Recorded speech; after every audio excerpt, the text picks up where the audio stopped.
कोणी आले ना, शाळेमधून आले पोरं आले होते, 15-20 पोरं आले होते. माझा मुलगा वाढला दुसऱ्या दिवशी आला, पण एक माणूस नाही आला सर. मग गाव व्हायसारखं कसं होते दादा. या 25 तारखेला, नोव्हेंबरची 25 तारीख, आम्ही दवाखान्यात गेलो होतो. मुलगा घरी होता माझा, ओम पंडित चव्हाण उर्फ साहिश त्याचं नाव. घरी कोणी नसताना मुलगी माझी कन्यामध्ये गेली होती शाळेत.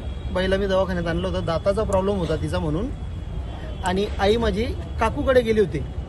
मी 2:15ला घर सोडून निघालो आणि 3:30-4:45ला परत घरी आलो. तर मग दरवाजे आम्ही ठोकत होते, बेल कंटिन्यू वाजत होते. काही प्रत्युत्तर भेटला नाही मधून. म्हटले इतकी गार झोप कशी लागली याला, कधी झोपत नाही दुपारच्या वेळ. 12 ते 5 त्याची शाळा राहते ना, हा मध्ये झोपत नाही कधीच. आज कसं काय झोपला. तर खिडकी अशी लोटून लाटून तोडली समजा, त्याचे लॉक तुटले. पडदा बाजूला केला, त्याला बघितला तर तो लटकेल होता साहेब.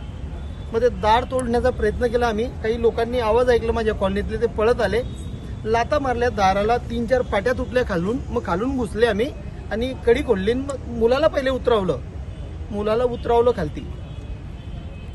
असा दुःख झालेलं आहे साहेब. माझ्या मुलाला याचा न्याय 100% मिळाला पाहिजे. सुपारीचा सुद्धा खाण तो खायचा नाही कधी. त्याला शौक नव्हता. वेळेवर घरी राहायचा, घरून वेळेवर शाळेत जायचा, क्लासमध्ये मी त्याला सोडायला जायचा. काय मागणी होती आपली, आज काय निवेदन दिलं आपण?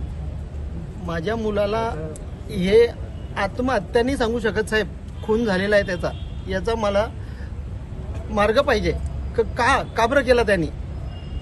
त्याची मला घरामध्ये काही मागणी नाही. आणि त्यांनी जे काही मागितलं असेल ते मी त्याला आणून हजर करायचा. त्याला मोबाईलचा शौक नव्हता साहेब, कुठल्या गोष्टीचा शौक नव्हता.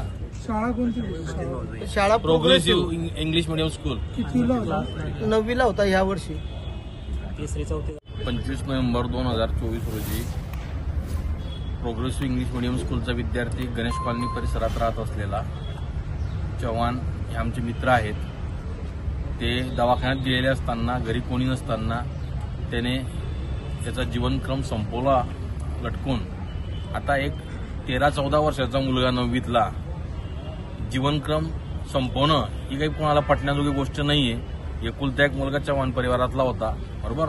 दुःख अतिशय त्यांना झालेलं आहे. त्याच्यामुळे राहिला विषय असा की ज्या प्रोग्रेसिव्ह इंग्लिश मिडियम स्कूलचा विद्यार्थी त्याच शाळेच्या दुसऱ्या एका मुलाने पण आत्महत्या केलेली आहे, बरोबर. त्याच्यापूर्वी एका दुसऱ्या शाळेच्या विद्यार्थ्याने, कॉलेजच्या विद्यार्थ्याने आत्महत्या केलेली आहे. म्हणजे ही एक सिक्वेन्स सिरियल स्टार्ट झालेली आहे. आणि आतापर्यंत आत्महत्या का घडतायत याचं कुठलंही कारण समोर येत नाहीये. आतापर्यंत आपण सगळ्यांनी महाराष्ट्रात जाणल्या किंवा शेतकऱ्यांच्या कर्जाला कंटाळून आत्महत्या होत आहेत. म्हणजे ते विद्यार्थ्यांचे मार्क्स चांगले आहेत, घरी कुठल्याही प्रकारचं मोबाईलचं व्यसन नाही त्या मुलांना, या तिन्ही मुलांना. का घरच्यांची डिमांड काही वेगळ्या प्रकारची किंवा मुलांची डिमांड वेगळ्या प्रकारची, असं काही नसताना, काही कुठल्या प्रकारचे नसताना जर त्या मुलाला त्याचं जीवनक्रम संपवावा लागतोय म्हणजे कुठेतरी काहीतरी पाणी मुरतंय. आणि काहीतरी त्यातून निष्पन्न झालं पाहिजे की जेणेकरून पूर्ण जळगाव शहरातील इतर पालकवर्ग हा सुखावा झाला पाहिजे की अशा प्रकारची ही आत्महत्या घडू नये कोणाकडेच. आणि प्रत्येकाचे 1 किंवा 2 ह्याच स्वरूपाची मुलं आहेत.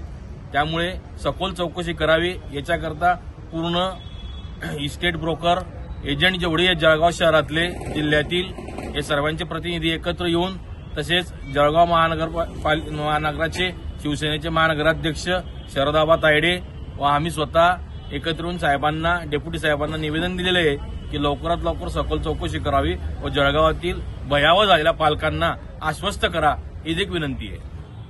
जिल्हा पेठ पोलीस स्टेशन हद्दीमधील एक अल्पवयीन मुलाने आत्महत्या केली होती. एक 15 ते 20 दिवसापूर्वी त्याच्याच वर्गमित्राने देखील आत्महत्या केली होती. त्या अनुषंगाने सध्या जी आत्महत्या झालेली आहे त्याच्या पालकांनी व तेथील काही नागरिकांनी आज कार्यालयात येऊन निवेदन दिले आहे की जी आत्महत्या झाली आहे त्याची सखोल चौकशी करण्यात यावी. याच्यामध्ये काही विशिष्ट अँगल आहे का आत्महत्या करण्यामागे, कारण की दोघंही वर्गमित्र होते. त्याच्यामुळे दोघंही विद्यार्थ्यांनी विशिष्ट कालावधीनंतर आत्महत्या केलेल्या आहेत. तर त्याची सखोल चौकशी करण्याची त्यांनी निवेदनाद्वारे मागणी केलेली आहे. सदर निवेदन स्वीकारलेलं आहे. जे तपासी अधिकारी आहे API चव्हाण यांना सदर ईडीमध्ये योग्य ते सखोल चौकशी करण्याच्या सूचना दिलेल्या आहेत.